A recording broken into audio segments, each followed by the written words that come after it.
Welcome to the Bringing the Human Back to Human Resources podcast. I'm Traci Chernoff, and I've spent my entire professional career in HR.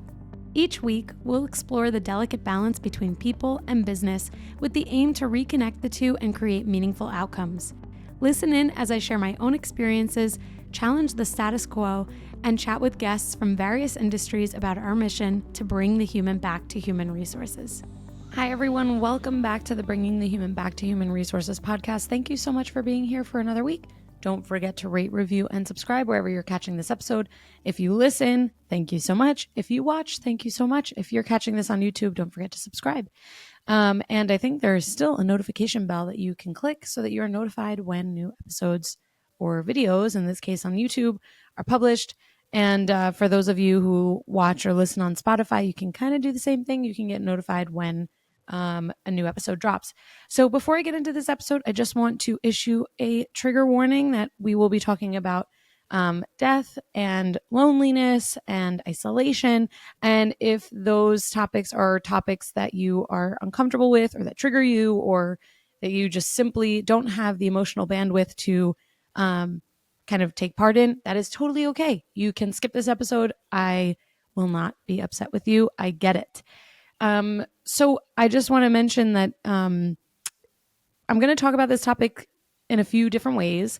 There was recently an employee at Wells Fargo who was found at her desk 4 days after she presumably passed.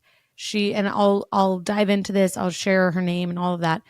But that is kind of the overarching topic here is this particular employee of Wells Fargo. And then I'm going to talk about this situation in a couple different ways. One, the obvious, which is like, how did 4 days pass before someone even noticed? And two, how is this tied to the isolation potentially that people might feel in a remote environment or in what might be a hybrid environment? I just can't understand how someone was not found. But anyway, so I'm going to talk about it in a few different ways. By no means am I using her passing as an excuse to talk about these things. I just want to be abundantly clear. I do think that there are just undertones here that maybe allow us to dive into what we could be doing differently in order to ensure that employee safety and well-being are paramount in our workplaces. So first and foremost, let me tell you a little bit about this situation. I actually just heard about this, actually, thanks to my my assistant, Julia. I unfortunately did not hear about this, and at the time that the news broke on September 2nd, and so she shared with me that this happened, and I'm reading all these articles, and it is pretty jarring. So Forbes released an article on September 2nd. I realized that this episode is going to come out fairly, a couple weeks after this date, but it's still relevant, of course. So the title of the article is "Why the Death of the Wells Fargo Employee Found at Work is So Jarring." And so this employee, Denise Rudeholm, I don't know if I'm pronouncing her name correctly. She was 60 years old. She scanned into a Wells Fargo office in Tempe, Arizona on August 16th and then never scanned out. She died at her desk and wasn't found until the following Tuesday. So 4 days had passed before she was found. And it seems that, there effectively someone was walking by and found her, a coworker. Wells Fargo did share that she sat in a less populated area of the office. But I have to say, first of all, I'm really sorry to hear that someone passed A, B at work too, and C, that someone had to find her at work. That's just, it's all just bad, right? Like, no matter what way we fold this, it's unfortunate and it's tragic. And I can't help but wonder, did she have family that asked about her whereabouts? Did she not have a manager who was checking in? Did she not have friends or coworkers who were checking in. I think about my own experience, and by no means do I even want to compare. But every day I'm talking to a friend at work or a friend outside of work. I obviously am very connected to my family, and maybe not everyone has those networks, which is going to be something that we talk about when we talk about the potential isolation that some people feel at work, or just in general, especially post-COVID. And it's just really hard for me to put my mind or to like really put myself in this situation where I could imagine that no one like messaged her and like didn't notice that something was off. Like, let's say they use Teams messaging or Slack or whatever. Did anyone realize that she wasn't answering and that she wasn't on PTO? Like, it's just really hard for me to understand. But at the end of the day, I guess, Wells Fargo is a larger company. Maybe it is possible that no one noticed. This Forbes article continues on to talk about how employee safety has to be number one, and that employee safety is not just, making sure that people are safe, but that it's also thinking about people's experiences and, how employers really see each individual as a person and not just this collective like team or number, which is something that we've been talking about for years and years and years on this podcast, right? I want to read this one paragraph. I think it's interesting and an important one. So it goes on to say, what Rudeholm's death at her desk triggered is a stark reminder that life is short and raises the bigger question of whether we are wasting precious time working for large companies who, at the end of the day, don't notice if an employee dies at their desk for 4 days. In a year filled with headlines of tech layoffs where huge corporations continue to put profit over people and corporate America wrestles with return to office mandates that employees are outright rejecting, Rudeholm's death might be the event that pushes many to leave the rat race. Middle-aged women in particular are leaving the workforce in increasing numbers. Nearly 33% of women in the UK expect to leave the workforce before retirement for reasons other than their own personal choice. One contributing factor is businesses are under-equipped to meet the growing needs of older women in the workforce, and in particular, menopause. And menopause is actually a subject that I'm breaking away from the paragraph, by the way, is a subject that we will be talking about in a future episode. I have a guest who is going to join me who will kind of help me talk through menopause benefits for women in that, age category, but also, people who are just aging in general, right? Like, you don't have to be a woman going through menopause to have to think about, what would be next, right? Like pre-menopause, right? So I'm not going to jump too far off the topic bandwagon here, but that's something that I'm definitely going to save because we are going to talk about that at length, and maybe we can even bring this up since we haven't recorded yet. But this Forbes article continues on to say her experience highlights a stark truth that we really are just a number to the place where we spend the majority of our waking hours. The harsh reality is that we are spending our time and energy in the wrong place for the wrong people. For many, Rudeholm's death is a wake-up call to make changes while they still can, and that's a special legacy to leave. There's definitely truth there. There are definitely companies that see people as numbers and they don't care to individualize. But I also would like to think that companies do care about their employees and that there are managers and leaders who do care about their teams and their employees. And I would like to think that this is just kind of an unfortunate circumstance. And according to my research, there isn't any information that's showing that there was foul play. Like, at least their initial investigation is showing that they don't believe that there is foul play. So, while it says this is an NBC article, but it says the cause of death is pending determination by the Maricopa County medical examiner, but the preliminary investigation showed no obvious signs of foul play. So I I part of me really hopes that this is just, again, an unfortunate circumstance. But, for those of us who are employees and coworkers and friends, this is a reminder to check in on your people. And I don't know, maybe people did check in. Maybe people were like, maybe she's just taking the day off. Maybe she's really busy. Because the interesting thing is that it was a Friday into a weekend, right? So if assuming that no one's working over the weekend, maybe she was working a late night, maybe she didn't live with anyone, and there wasn't any thought about it. I don't know. It's just really, it is jarring. I think jarring is the right word. I'll link the articles that I've referenced, of course, in the show notes so you can read more. But I think, there's of course this tragedy on the cusp of this topic here. And then there's also what the author wrote in the Forbes article, that there's this potential dehumanization of people in the workplace, and that many people, as they wrote in the article, many older women are leaving the workforce, and that maybe making this change or thinking about where you work is a good idea and a good thing to think about now rather than later. I I don't know. I know that sometimes I put on rose-colored glasses just generally, but I would really like to think that more people, more often than not, people are working for companies that do care about them, that do check in, that do know about their whereabouts. And it's certainly not an excuse for Wells Fargo, but I think it can. If this is like a hybrid schedule, and maybe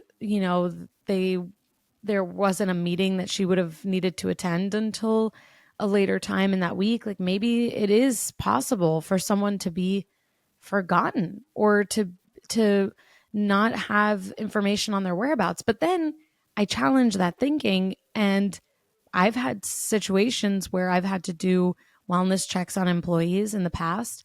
So at the same time, when I think about those moments, it was never after 24 hours. It was like someone didn't show up for a meeting, someone didn't is not answering their phone or their Slack or their email or whatever, and we're worried. And it takes not that long of a time to get to that place of worry. So yeah, I would love to get some answers to this. Like, did she have meetings? Did her manager talk to HR about a wellness check? Did HR do a wellness check? Like, was there what happened here? And then also, I mean, it's evident based on what I've read that someone kind of just like stumbled upon her. So then it's like, how does Monday go by and then part of Tuesday go by and no one's asking where Denise is? So definitely concerning, definitely concerning. And I would urge Wells Fargo to really think about how their leaders and how their people interact. I mean, if they're not meeting ever, like maybe this is just an example of where people just need to be more connected.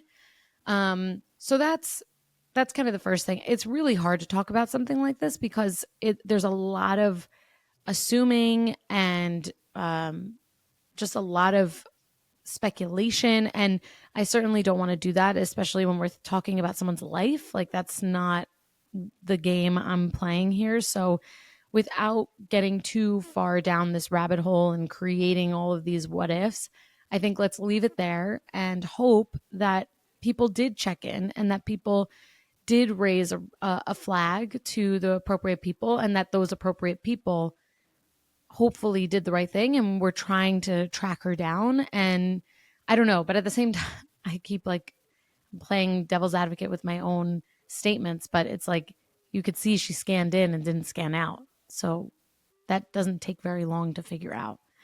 I don't know. It's just not great. It's not great. So I don't want to speculate. I don't want to make assumptions. Let's move on to this next part of the topic, and just, sending my condolences to Denise's loved ones, and her network and community. So the second kind of tenet to this conversation is around like loneliness and isolation in the workplace, which many unfortunately feel. There are a host of people who say that they don't enjoy remote work because they feel isolated, because they feel lonely. And there are a lot of people who don't feel that way, which is great. For those who feel lonely and isolated, they often seek out employment that requires them to be in the office, or at least in the office sometimes, or that has like a co-working agreement. I've seen that a lot too. So there is an HR Dive article. I've been featured on HR Dive a couple times. They're a great resource, a great like publication for HR topics and articles. So definitely check out the link in my show notes if you want to do deeper dives into other topics as well. So I want to read the beginning here because I think it does set up this topic and like subject matter pretty well. So it starts off by saying, since the COVID epidemic, actually, I think it was a pandemic. So since the COVID pandemic sent us all into lockdown more than 4 years ago, I've heard a common refrain that we all have never fully recovered from the isolation. It comes as a lighthearted joke sometimes in social settings when someone does something awkward, or on a Zoom call when we wave goodbye to our Brady Bunch-esque squares. Say that 5 times over. But there are heavier undertones to the sentiment. In many cases, our social circles are smaller. We work remotely. We have our groceries delivered. We ride silently in rideshare cars instead of taking public transit. Last year, the U.S. Surgeon General issued an advisory warning of the dangers of the epidemic of loneliness and isolation in the country, an increased risk for mental health challenges, heart disease, stroke, and of developing dementia for older adults. And then it continues on by saying a November a November Perceptics report found that more than 4 in 10 workers said they felt very or somewhat lonely at work. So the good news, it's not the majority, but the bad news is that it's 40%. One recent event brought into sharp focus just how heartbreaking this disconnect from one another can be. And then, of course, this is the story about Denise. Some of the headlines reporting her death touched on the themes of loneliness. And in a statement emailed to HR Dive, Wells Fargo said the company is committed to the safety and wellness of our workforce, and counselors are available to support any employees impacted by the event. So, of course, lonely. I think, first of all, actually, before I go into anything, I don't think it's fair to speculate that Denise's death had anything to do with loneliness or isolation. I do think it's fair to make the connection that not her being unfortunately dead at her cubicle for 4 days before being found accidentally, essentially, I do think it's fair to make the connection that because of a lack of connection to people, Wells Fargo employees, the leadership team there, failed to realize that one of their own was not alive. So that I think is fair. I don't think it's fair to draw a connection that she was lonely or that she was isolated or that she didn't have connections, because we don't know that to be true. And I certainly hope it's not true. Throughout my experience in HR, I've come to a profound realization. Certain tools can truly be a game changer. That's why I'm excited to talk about Cocoon, the leave management software that's making waves in the industry. I've heard wonderful things about how Cocoon not only simplifies the entire leave process, but also keeps administrative costs low. Their automation handles the most complex parts of leave, from compliance and claims to payroll, saving your team countless hours and headaches about leave. Clients and their finance teams rave about the cost savings they've seen by taking advantage of state and disability benefits for their employees.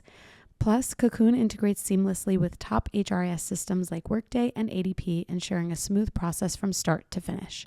Head to cocoon.com/HR and see the value for you and your employees. New customers who mention my podcast are eligible for a 50% implementation fee discount. Again, that's cocoon.com/HR, cocoon.com/HR. Now let's get back to the podcast.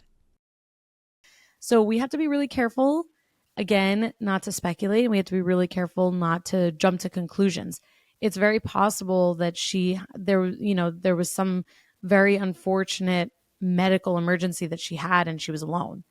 Now, this, of course, is a speculation also, but when we understand that her unfortunately not being found until 4 days later is a reflection of potentially the disconnect between employees and employers, and potentially the lack of connection that people once had in the office. Now, I also think, because I'm a big proponent of remote work, I also think that you can have a remote workforce that's deeply connected and doesn't feel lonely or isolated. Certainly there are people who hopefully they know themselves and know that remote work is not for them. It really is not for everyone, just like in-person work is not for everyone. I'm sorry, it's just not. There are people who really would rather be alone in a room and they'd get more work done, and maybe they talk to people every now and then, but maybe they don't need that. Maybe that's not what helps them to focus. I mean, we have to remember that people come from all types of like I should say like cognitive abilities. And, there are people who are neurodivergent. There are people who are not. Like everyone learns and works differently. And I don't think it's fair to say that in-person work is great for everyone or that remote work is great for everyone. You have to know yourself and you have to know which environment is best for you. And sometimes you learn that by doing the thing that you then realize is not right for you. With that, I think, understanding loneliness and isolation is critical for 40% of people surveyed in that Perceptics report. I can understand that. I mean, sure, if I think about someone who lives alone in an apartment and they're working on Zoom and that's when they meet, and maybe they live in a state or a city where there are no colleagues around, I get that. I think this is where companies really have to know their people. Leaders have to listen to what their employees tell them. And maybe there's an opportunity to build into budgets for remote companies, co-working spaces or micro offices in specific cities. Like I could totally see if someone is like the only employee in one state that and there are others who are able to meet, that you give that person budget to go and work in a co-working space once a week or a couple times a month or maybe 3 days a week. I mean, who knows, right? So I could totally see that. I also think that, companies generally do a good job of fostering an environment where well-being is talked about and where resources are provided. I do believe that companies generally do an okay job with this. Of course, that doesn't absolve companies of the responsibility for sharing this information, for ensuring that employee assistance programs are offered, that they have contributions to wellness benefits and things like that. All of those things remain true, that companies have to, see the opportunity in that and see where committing to employees' well-being and mental health is a great move, not only for their employees' well-being, but also for business results, because the better people feel, the more connected people feel, the better the outcome will be. So if someone really doesn't want to do it just because it's the right thing to do, maybe they'll do it because it'll drive stronger performance. I don't know. I really hope that the former is more important, but we know how some of this stuff goes. So, certainly without boiling down someone's life to this concept or this statistical analysis, because I certainly don't want to do that, we can understand as HR leaders where we can continue to focus on employee well-being. I think, again, companies generally do a good job of this. I don't think that there's a company in 2024 that would say employee well-being doesn't matter to us or employee well-being isn't a priority. I really would like to think that most companies really care about their people and really care about the well-being of their employees. So if you work for a company where maybe there can be some improvement here, there's so many things that you can do. I mean, whether it's offering employee assistance programs, offering wellness benefits, checking in with your employees. Like if you're an HR leader, there are things that you can do directly, and there are things that you can encourage your leaders do to drive and foster connection and drive and foster, a focus on employee well-being. So that being said, I think that's probably the conclusion of our episode. Like I said, I don't want to go too deeply into the discussion on menopause and the impact on the workforce and all of that, because that's going to come up in a future episode. And I also, just because this particular person, Denise, was 60, I just don't feel comfortable speculating anything that this had to do with her age or her, choice or anything like that. Like, all we know is that the investigation so far has ruled out foul play, that she didn't scan out of the office, that someone found her 4 days after she presumably died. And now Wells Fargo is working to figure out what happened and is ensuring that her family is supported during this time. So this is what we know. We can only operate and talk about things based on the facts that we have in front of us. And I really do not like to speculate or jump to conclusions, but certainly we can draw some elements or underpinnings of this back to how are people checking in and being, feeling connected at work, and how do companies humanize their employees and their workforce, and then also how we ensure that loneliness and isolation is a thing of the past, and that we encourage employees to do what's best for them, and that we get connected with them, and that they feel supported in their mental health and their well-being, and that we invest in those things. So with that, of course, as I said, sending condolences to Denise's family and community. And for those of you who maybe have had to think a little bit about your own experiences in the way that you work, or where you want to work, you can, there's nothing holding you back from doing what's best for you.